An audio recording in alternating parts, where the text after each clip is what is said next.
Hello, नमस्कार। भानु और वायु, मैं Indrajeet Narayan Singh, MSc, CAIIB, LLB, advocate at Patna, 35 years in banking working experience. आज मैं बैंकों के वेतनमान के बेसिक स्ट्रक्चर समझौता के बारे में बताने जा रहा हूँ। आप ध्यान से सुनेंगे। आज का विषय है बैंकरों के वेतन भुगतान एवं पेंशनधारियों के बेसिक में सुधार। बैंकों में वेतन समझौता शुरू हुआ। सर्वप्रथम वेतन समझौता पहला 19 अक्टूबर 1966, दूसरा वेतन समझौता 10 नवंबर 1970, तीसरा वेतन समझौता 1 नवंबर 1973, चौथा वेतन समझौता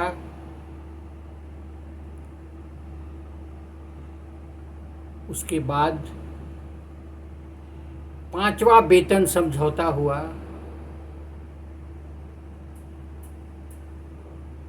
22 नवंबर 1979, छठा वेतन समझौता 17 सितंबर 1984, इसके बाद 7वां, 8वां, 9वां और 10वां वेतन समझौता नवंबर 2012 में हुआ। 11वां वेतन समझौता नवंबर 2017 में हुआ। 12वां वेतन समझौता 1 नवंबर 2022 से लंबित है। सरकार ने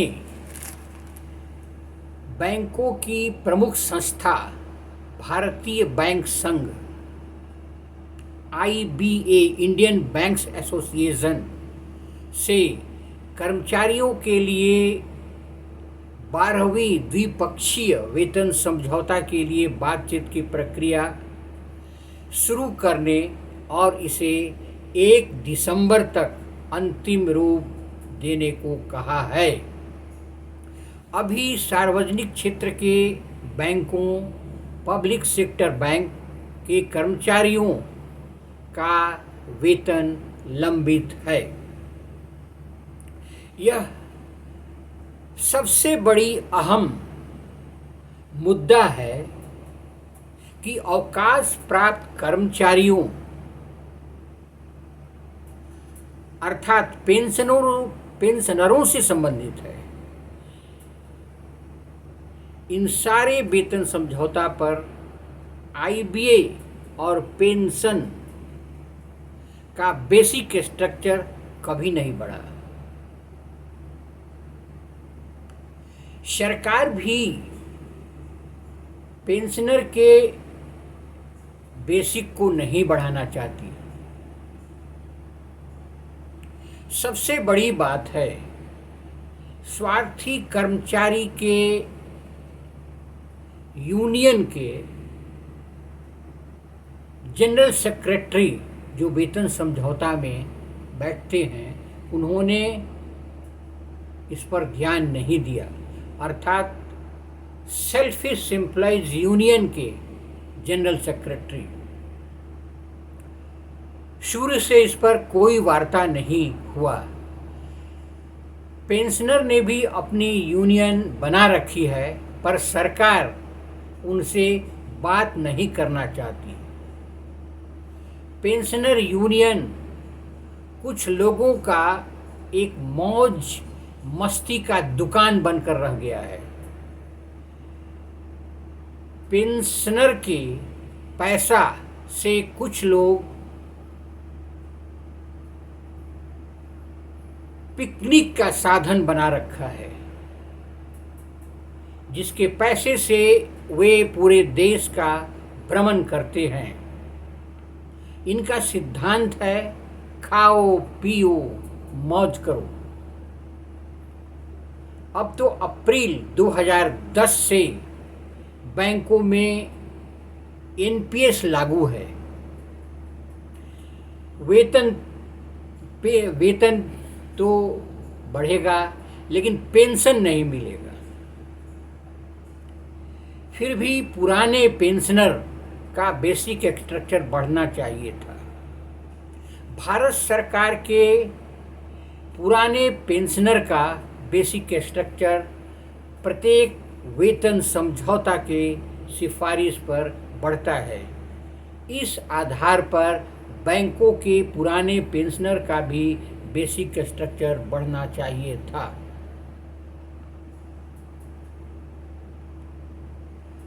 मैं 35 साल के बैंकिंग एक्सपीरियंस के आधार पर विस्तृत रिपोर्ट दे रहा हूं।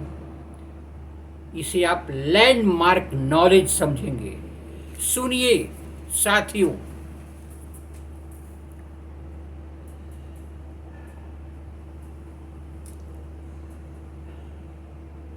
खबर है कि सरकार ने बैंकों की एक प्रमुख संस्था भारतीय बैंक संघ से बैंक कर्मचारियों के 12वें वेतन समझौता से बातचीत की प्रक्रिया शुरू की है। आगे सुनिए। आईबीए और बैंक कर्मचारी यूनियन के बीच 3 साल की गहन चर्चा के बाद 2020 में संपन्न हुई 11वें द्विपक्षीय वेतन वार्ता में 15% वेतन संशोधन पर सहमति बनी थी।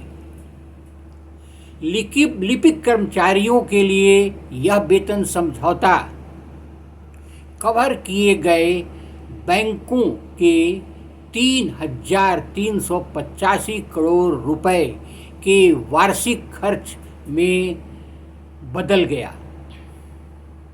यहाँ अधिकारियों को उनसे में शामिल किए जाने पर पिछले वेतन संशोधन के चलते यह राशि 7,898 करोड़ रुपए के अतिरिक्त वार्षिक खर्च में तब्दील हो गई। इस करार में पब्लिक सेक्टर बैंक सहित कुछ निजी और विदेशी बैंकों के लगभग 3,79,000 अधिकारी एवं 5 लाख कर्मचारी शामिल थे। कुल मिलाकर 29 बैंकों ने इस कवायद में हिस्सा लिया। एक समझौता करीब 5 साल तक चलता है। वित्त वर्ष 2022-23 में 32 सूचीबद्ध निजी बैंकों और पब्लिक सेक्टर बैंक का संयुक्त शुद्ध लाभ 40.56% बढ़कर 2.29 लाख करोड़ रुपए हो गया। एक समूह के रूप में पब्लिक सेक्टर बैंक का मुनाफा 1 लाख करोड़ से अधिक रहा, जो पिछले वर्ष की तुलना में 57% अधिक है। पब्लिक सेक्टर बैंक के विपरीत केवल निजी और विदेशी बैंकों के लिपिक श्रमिकों का वेतन उसके दायरे में आता है, जिनके अधिकार भी इस वेतन समझौता का हिस्सा है। संयोग से नवंबर 2012 से प्रभावी 10वें द्विपक्षीय वेतन समझौते में पब्लिक सेक्टर बैंक के कर्मचारियों के वेतन में 15% की वृद्धि पेशकश की गई, जो पिछले समझौता की 17.5% वेतन वृद्धि से कम है। हालांकि इसकी तुलना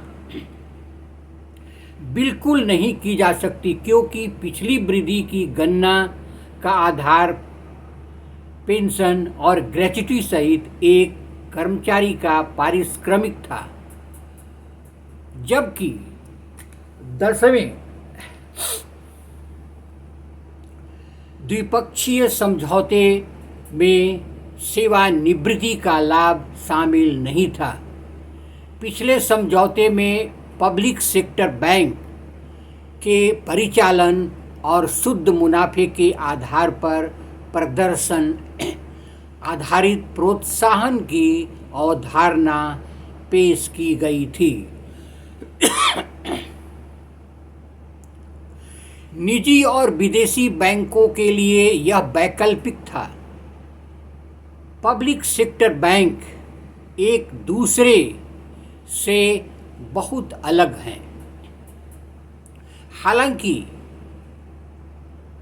पर जब प्रति कर्मचारी कारोबार और प्रति कर्मचारी लाभ, संपत्ति पर प्रतिफल और इक्विटी पर प्रतिफल जैसे मानदंड को बात आती है, और फिर भी वेतन के लिहाज से उनके कर्मचारियों को एक समान माना जाता है और एक समान वेतन दी जाती है।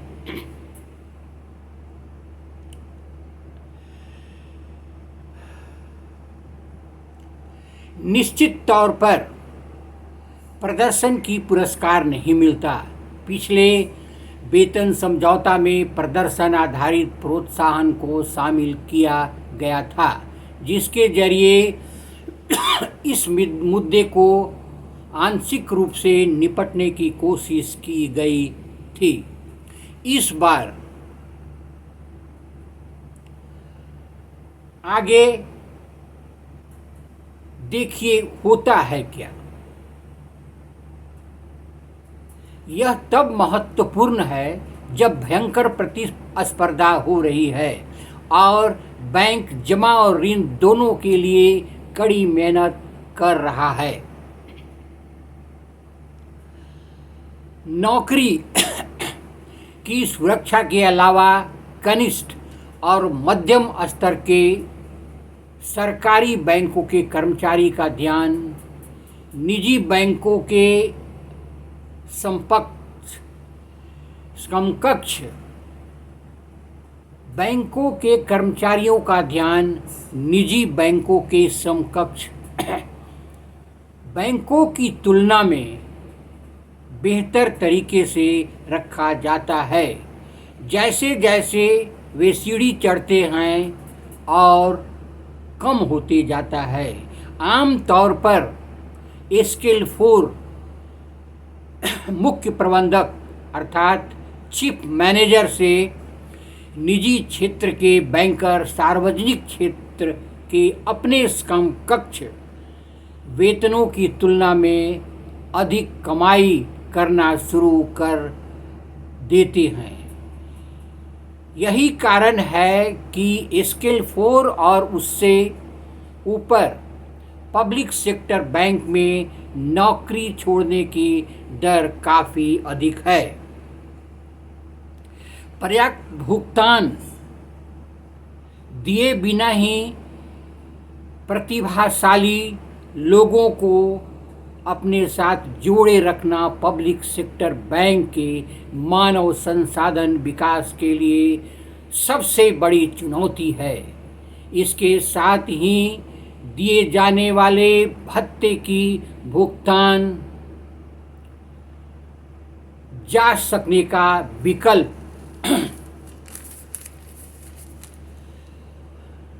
के साथ पब्लिक सेक्टर बैंक को कॉस्ट टू कंपनी की अवधारणा को अपनाना चाहिए।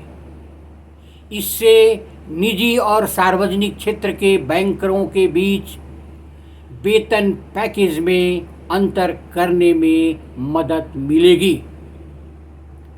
वेतन के अलावा निजी क्षेत्र के बैंकरों के पास सर्व कर्मचारियों के शेयर विकल्प योजना के तहत अपने बैंकों के शेयर भी होते हैं। भले ही सभी 12 पब्लिक सेक्टर बैंक सूचीबद्ध हैं, लेकिन इनके कर्मचारियों को शेयर के विकल्प नहीं दिए जाते।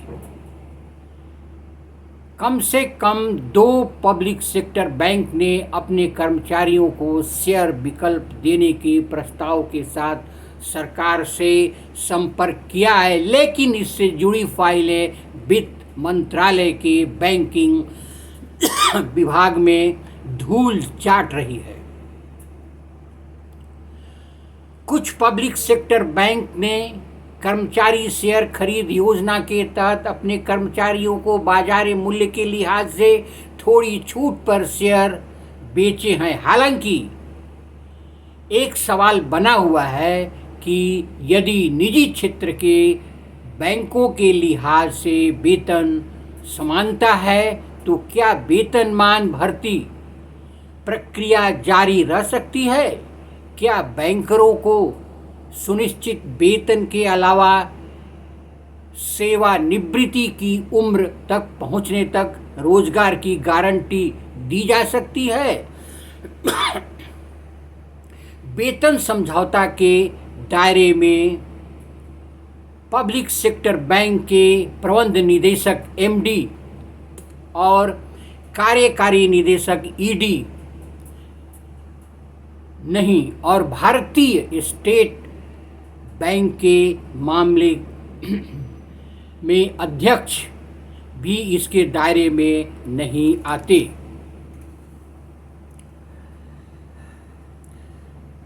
हैं, क्योंकि उनका पारिश्रमिक पैकेज अफसरों के वेतन पैकेज से जुड़ा हुआ है। हालांकि क्या अफसरशाहों और बैंकरों का काम एक दूसरे से अलग नहीं है? भले ही उन्हें पैसा के लेन देन का प्रबंध करना होता है। इत्तेफाक से एक दशक पहले फरवरी 2012 में वित्त मंत्रालय ने पब्लिक सेक्टर बैंक के पूर्णकालिक निदेशकों या अध्यक्षों, प्रबंध निदेशकों और कार्यकारी निदेशकों के लिए प्रदर्शन आधारित प्रोत्साहन योजना शुरू की थी। प्रदर्शन मूल्यांकन के पैमाने में 12 मात्रात्मक मानदंड शामिल थे, जैसे शुद्ध लाभ, फंसे ऋण का स्तर, लागत आय अनुपात करीब 70% तक, और इसमें 6 गुना मानदंड शामिल थे। जबकि कारोबारी रणनीति, मानव संसाधन विकास और नवाचार की हिस्सेदारी 30% थी।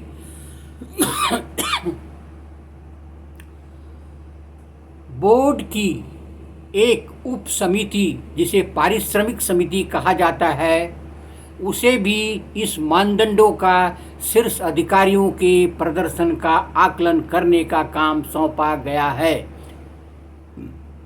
हालांकि यह मात्रा कम थी, लेकिन इस व्यवस्था में पब्लिक सेक्टर बैंक के वरिष्ठ अधिकारी कुछ वक्त तक खुश रहे। भारतीय स्टेट बैंक या भारतीय रिजर्व बैंक ने 2015 की दिसंबर तिमाही में परिसंपत्ति गुणवत्ता की समीक्षा शुरू की, जिससे बड़े पैमाने पर फंसे कर्ज का पता चला। प्रदर्शन से जुड़े प्रोत्साहन योजना गायब हो गए। वित्त मंत्रालय ने बैंकिंग विभाग ने वार्षिक लक्ष्यों पर बैंक प्रबंधन के साथ समझौता ज्ञापन पर हस्ताक्षर करने की परंपरा खत्म कर दी। लगभग 6 दशक तक उद्योगों पर आधारित वेतन समझौते का जारी रहना उद्योग पर श्रमिक संगठनों के प्रभुत्व को दर्शाता है। यह डिजिटल युग में काफ़ी अनूठा है। आमतौर पर तब जब हर बैंक एक प्रौद्योगिकी कंपनी बनने की चाहत रखता है, यह हमें बैंक यूनियन की लंबे समय से चली आ रही मांग की याद दिलाता है और उन्हें सप्ताह में 5 दिन काम करने की अनुमति मिले, यह मांग की जाती है। अभी महीने के हर दूसरे और चौथे शनिवार को बैंक में काम बंद रहता है। 5 दिन का बैंकिंग व्यवस्था ठीक नहीं है। ग्राहक सेवा में सुधार की आवश्यकता है। अभी पब्लिक सेक्टर बैंक में ग्राहकों के ग्राहक सेवा के सुधार पर समुचित ध्यान जरूरी है। गोइपोरिया कमीशन रिकमेंडेशन जो कस्टमर सर्विस पर था, उसके बाद कोई कस्टमर सर्विस पर अच्छा समझौता नहीं हुआ, कोई भी समिति नहीं आई। लेकिन एक अन्य विवादास्पद मुद्दा ग्रेच्युटी भविष्य निधि के अलावा तीसरे वेतन वृद्धि लाभ के रूप में पेंशन में जुड़ी है।